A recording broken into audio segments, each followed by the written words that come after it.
warahmatullahi wabarakatuh. Selamat pagi anak-anak. Oke, sebelum kita memulai pembelajaran di pagi hari ini, marilah kita berdoa terlebih dahulu. Berdoa dimulai. Selesai. Oke, sebelumnya Ibu absen dulu ya. Muhammad, Ahmad, Siti Juwaria, Siti Maimunah. Hadir semua ya. Oke. Di pertemuan kemarin kita sudah belajar tentang kerajaan-kerajaan Hindu-Buddha yang ada di Indonesia. Dan sekarang kita akan melanjutkan, namun kita akan melanjutkan tentang peninggalan-peninggalan masa Hindu-Buddha yang ada di Indonesia. Oke, kalian bisa membuka buku pelajaran kalian dulu di halaman 42. Oke. Kemudian kalian bisa melihat materi-materi yang sudah Ibu siapkan di PowerPoint. Oke anak-anak, adapun peninggalan-peninggalan pada masa Hindu-Buddha yang ada di Indonesia diantaranya yaitu ada candi dan stupa, kemudian ada gapura, patung, kemudian ada prasasti, ada relief, petitraan, dan juga ada kitab. Anak-anak, di PowerPoint sudah ada contoh salah satu peninggalan sejarah Hindu-Buddha yang ada di Indonesia, yaitu Candi Borobudur. Nah, Candi Borobudur ini terletak di Borobudur, Magelang, Jawa Tengah, dan letak geografisnya yaitu berada di kurang lebih 100 km di sebelah barat daya Semarang, 86 km di sebelah barat Surakarta, dan 40 km di sebelah barat Laut Yogyakarta. Bisa dilihat di atlas kalian masing-masing, benar kan? Ya.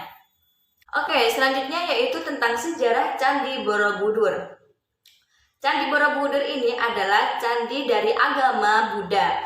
Candi Borobudur dibangun sekitar tahun 824 Masehi oleh Raja Samaratungga dari dinasti Sailendra, kemudian selesai dibangun dan penggarapannya selesai yaitu pada tahun 900-an pada masanya Putri Pramudawardhani, yaitu putri dari Raja Samaratungga sendiri. Oke anak-anak, selanjutnya kita akan membahas tentang aspek sosiologi dari adanya Candi Borobudur ini, yaitu tentang interaksi masyarakat di sekitar Candi Borobudur ini. Nah, interaksi sosial adalah hubungan yang dinamis yang berkaitan dengan hubungan antara individu dengan individu, kemudian ada hubungan antara individu dengan kelompok, dan juga ada hubungan antara kelompok dengan kelompok, seperti itu.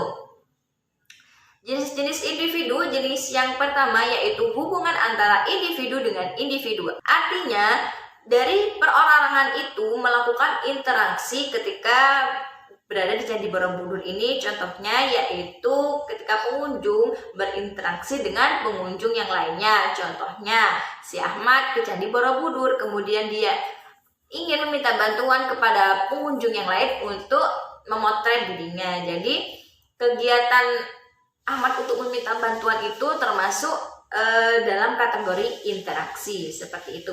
Kemudian yang kedua adalah interaksi antara individu dengan kelompok. Contohnya adalah interaksi dari pengunjung Borobudur itu sendiri dengan petugas atau tim dari Candi Borobudur itu sendiri. Contohnya kita akan membayar karcis masuk di Candi Borobudur. Tentunya berarti hubungan antara perorangan dengan si tim dari Candi Borobudur ini. Kemudian yaitu selanjutnya interaksi antara kelompok dengan kelompok. Contohnya yaitu adalah interaksi yang terjadi oleh pemerintah pusat dengan tim pengelola Candi Borobudur itu sendiri. Misalkan seperti di era Covid seperti ini, nah ada kesepakatan untuk menutup Candi Borobudur ini. Jadi ada interaksi antara pemerintah pusat dengan tim pengelola Candi Borobudur.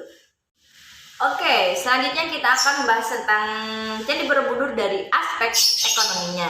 Nah, dari adanya Candi Borobudur ini dapat melahirkan kegiatan-kegiatan ekonomi baru di masyarakat sekitar Candi Borobudur. Seperti contohnya, dengan adanya Candi Borobudur ini banyak masyarakat yang memanfaatkan jasa delman untuk pergi atau mengelilingi Candi Borobudur ini. Kemudian ada juga pusat-pusat restoran atau makanan. Kemudian ada juga pusat oleh-oleh, dan ada juga jasa guide.